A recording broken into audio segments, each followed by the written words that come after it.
Welcome back, Queen Serena.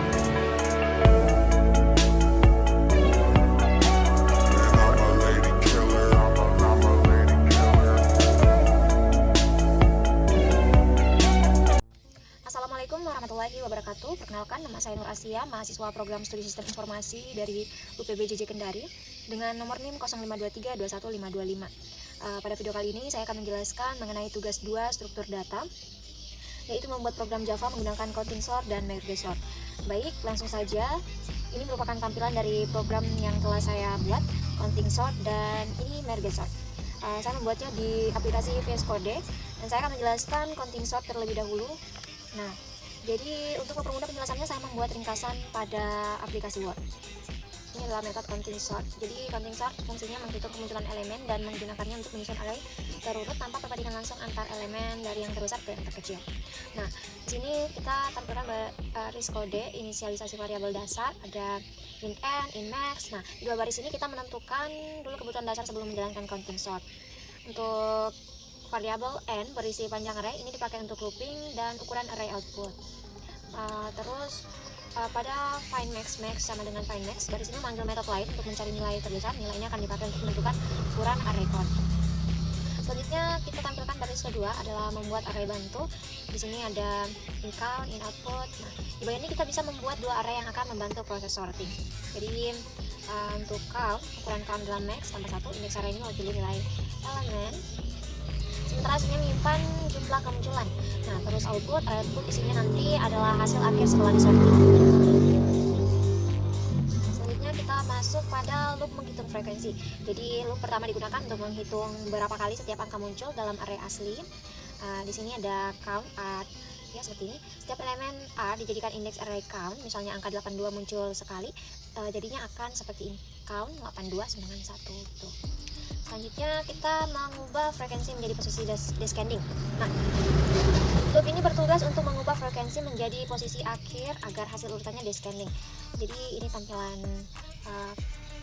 programnya. Kita mulai dari max min 1 menuju 0 untuk membentuk urutan besar ke kecil. Terus untuk penjumlahan count i plus count i plus 1 membuat setiap nilai mengetahui posisi akhirnya di array output. Lanjut untuk tampilan baris terakhir menyalin hasil akhir ke array asli. Jadi tampilannya seperti ini. Setelah output selesai disusun, kita salin hasilnya kembali ke array asli. Jadi setiap elemen dari output dimasukkan ke R. Setelah bagian ini selesai, array R sudah resmi terurut descending. Selanjutnya kita analisa ya kinerja counting sort. Nah, di bagian ini saya akan menjelaskan setiap tentang bagaimana kinerja counting sort dari program yang sudah dijalankan tadi. Fokusnya ada pada waktu proses, kompleksitas algoritma, serta kelebihan dan kekurangannya. Nah, satu, kompleksitas waktu.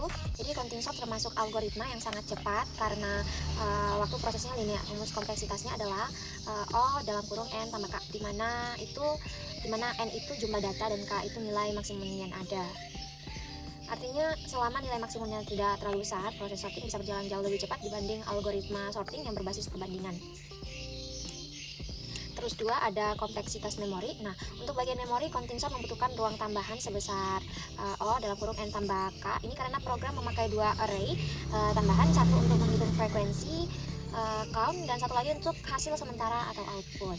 Jadi walaupun cepat, algoritma ini memang agak boros di memori kalau rentang angkanya terlalu lebar.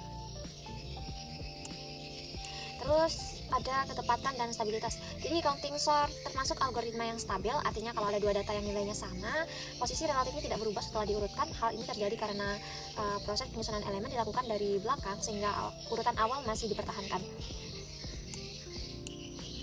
Selanjutnya kelebihannya. Nah, algoritma ini sangat cocok dipakai kalau datanya tidak terlalu banyak variasi dan nilai maksimumnya tidak besar. Kelebihan lainnya adalah kecepatannya.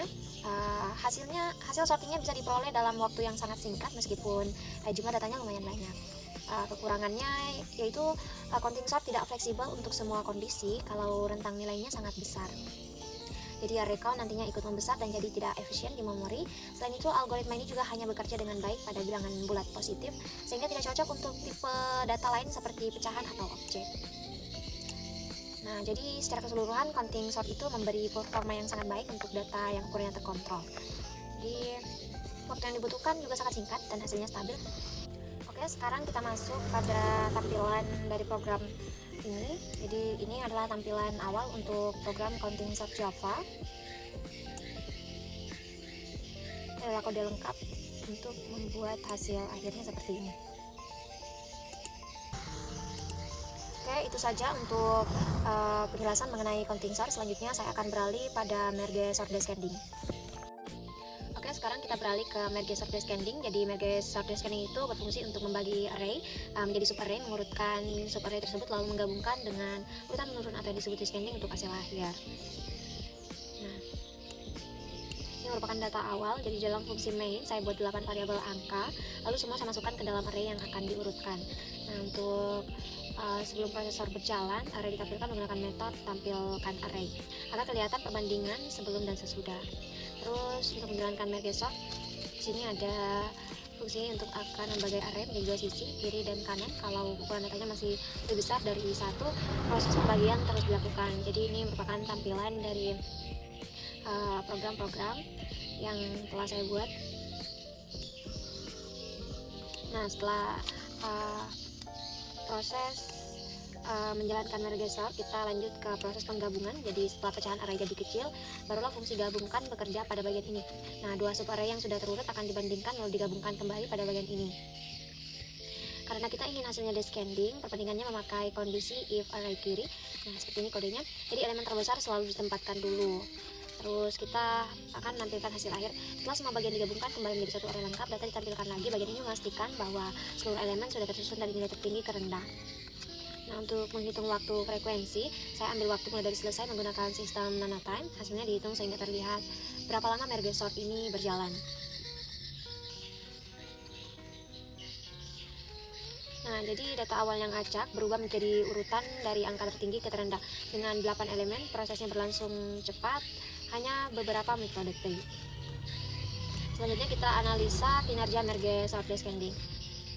Nah, sama halnya dengan tadi counting sort, kita analisa seperti kompleksitas waktu. Pada merge sort, pola waktunya cenderung stabil karena proses pembagian dan penggabungan selalu dilakukan pada setiap level rekursi. Nah, jadi mau datanya sudah rapi atau berantakan, hasilnya tetap sama dengan 8 elemen seperti pada program ini. Perkiraan jumlah operasi utamanya sekitar 24 proses perbandingan.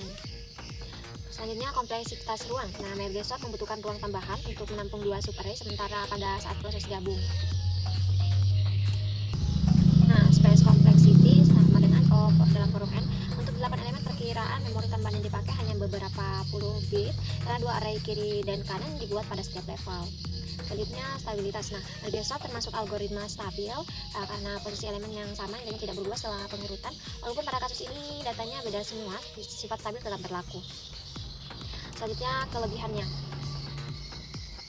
Nah, kelebihannya itu performa sangat konsisten, tidak tergantung urutan awal data, lebih cocok untuk dataset berukuran besar, prosesnya terstruktur jelas karena berbasis divide and compare, terus bisa diparalelkan karena tiap satu sisi kiri atau kanan bisa diproses terpisah. Adapun kekurangannya membutuhkan memori tambahan karena harus membuat dua subarray sementara. Untuk data kecil kayak 8 elemen ini, waktu proses kadang kalah dari algoritma yang lebih sederhana. Rekursi yang berulang bisa jadi beban untuk sistem dengan stek memori terbatas. Terus kita amati pada program.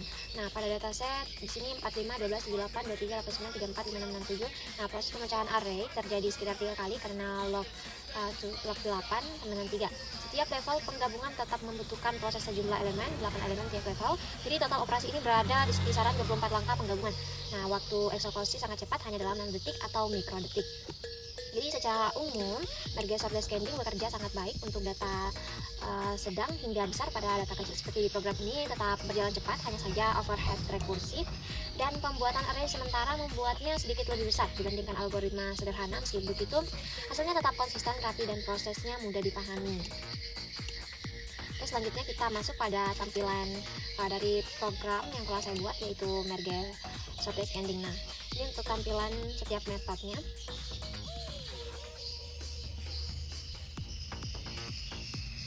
Oke, untuk hasil runningnya tampilannya seperti ini.